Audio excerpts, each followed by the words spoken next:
Okay, wait. Have you been playing Go Fish wrong this whole time? Like, seriously. Most people think they already know how to play. You ask for a card, someone says go fish, you draw from the pile, done, right? But here's the thing nobody talks about. There are rules most people skip completely and moves that give you a massive advantage. There's a sneaky little strategy that can make you basically unbeatable. And if you've been playing without it, yeah, you've been leaving wins on the table. Stick around, because in this video, we're breaking down every single rule of the Go Fish card game. Setup, turns, how to win, and the strategies most people have zero idea about. This is how games work. And today, we're going fishing.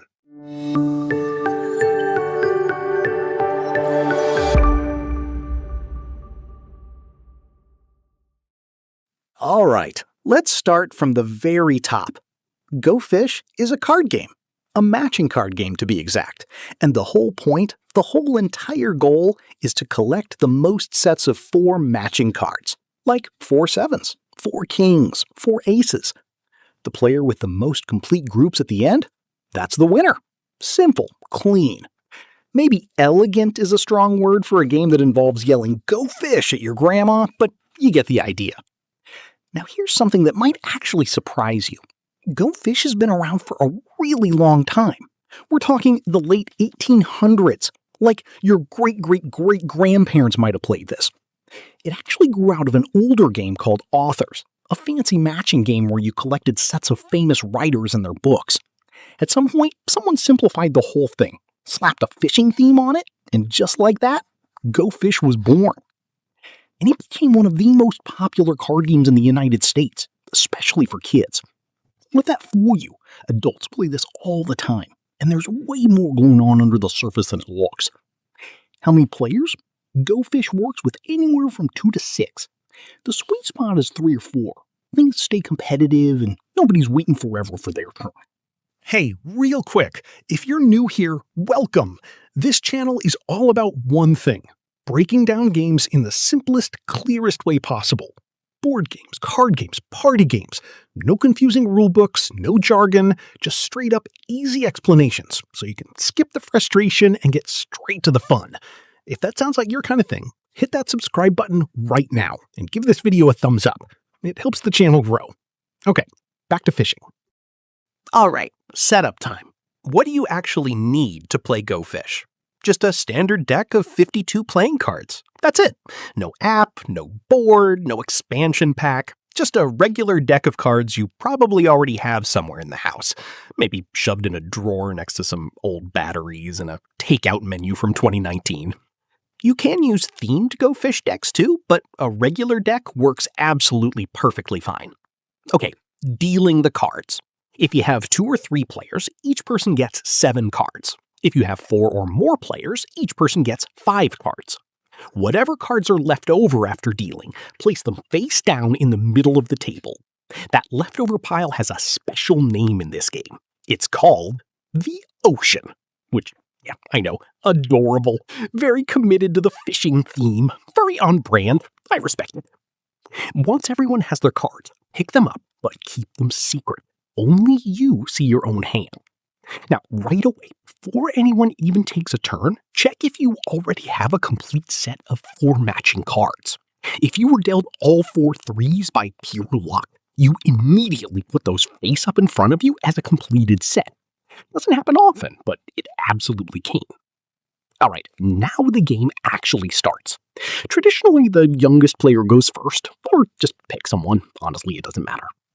On your turn, you look at your hand, choose a card value you want to collect more of, and ask a specific player for that card. Here's the key rule. You can only ask for a card if you already have at least one of that value in your hand. You can't just ask for random stuff. You have to have skin in the game.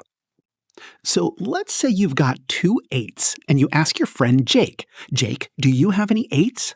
If Jake has them, he has to give all of them to you, every single one. He can't hold one back. He can't negotiate. Rules say hand them over. And here's the fun part. If you successfully get the card you ask for, you get to go again, another turn right away. You can keep going as long as you keep getting cards from other players. But if Jake does not have any 8s, he looks you dead in the eyes and says those 2 legendary words, "Go fish." And then you have to draw a card from the ocean. Now, here's a rule a lot of people forget. If you draw from the ocean and the card you pick up is the exact card you just asked for, you show everyone, announce it, and get to take another turn. But if the card is something else, your turn is over and play moves to the next person. And as soon as you collect all 4 cards of the same value, all 4 8s, all 4 queens, all 4 whatever, you lay them face up on the table in front of you. That completed group is called a book, and those books are your points. That's your score. That's what you're playing for. So when does the game actually end? The game ends when either someone runs out of cards in their hand completely, or the draw pile, the ocean, runs completely dry. When either of those things happens, the game is over. Everyone counts their completed books, and whoever has the most wins. Oh, and if you run out of cards before the game ends, you draw 5 new ones from the ocean and keep playing. You don't just sit there and watch. Okay, now let's talk strategy. Because yes, Go Fish absolutely has strategy, and this is the part most people completely ignore. Tip number 1, pay attention when other people take their turns. Like, really pay attention. If Ashley asks for jacks, you now know she has at least 1 jack in her hand. Store that in your brain, because later you can ask Ashley for jacks, and there's a really solid chance she still has them. The players who are watching and remembering, they win way more often. It's not even close. Tip number 2, be smart about what you ask for. Focus on the card values where you already have 2 or 3 cards. If you've got 3 queens, you only need 1 more to complete that book. That's way better odds than hunting something where you only have 1 card. Build toward your near-complete sets first. Finish what you started.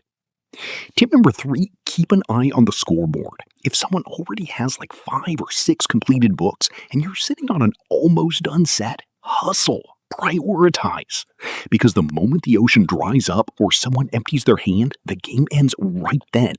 If you were 1 card away from finishing the book and didn't get there in time, tough luck, those points are gone. So toward the end of the game, urgency matters a lot. And one last thing, there's a popular variation of Go Fish where instead of needing all 4 matching cards, you only need pairs. 2 matching cards makes a completed set. This version goes way faster, it's a little easier, and it's especially great for younger kids who might struggle with patience. Same basic rules, just a lower bar for collecting. Super fun if you want a quick game instead of a longer one. So here's the full picture. Go Fish is about collecting the most complete sets of matching cards. You deal the cards, take turns asking specific players for specific values, draw from the ocean when someone says go fish, and lay down your completed books as you earn them. The player with the most books wins. It's fast, it's fun, it works for almost any age. And once you start paying attention to what others are asking for, it becomes this sneaky little memory battle that is honestly way more satisfying than it looks. All right, that's how you play Go Fish. You've got the full breakdown now. The rules, the setup, the turns, the strategy, all of it. So next time someone pulls out a deck of cards and says, "Want to play Go Fish?" you are going to be ready. Actually ready. Dangerously ready. If this video helped you out, please smash that thumbs up button. It seriously makes a huge difference for this channel and helps more people find us. Drop a comment below and tell me, who's the first person you're going to absolutely destroy at Go Fish? I need names. Also, if there's a game you want us to cover next, board game, card game, party game, whatever, drop it in the comments and we will put it on the list. Don't forget to subscribe so you never miss a new video. And if you know someone who needs a Go Fish refresher, share this video with them. We'll see you in the next one.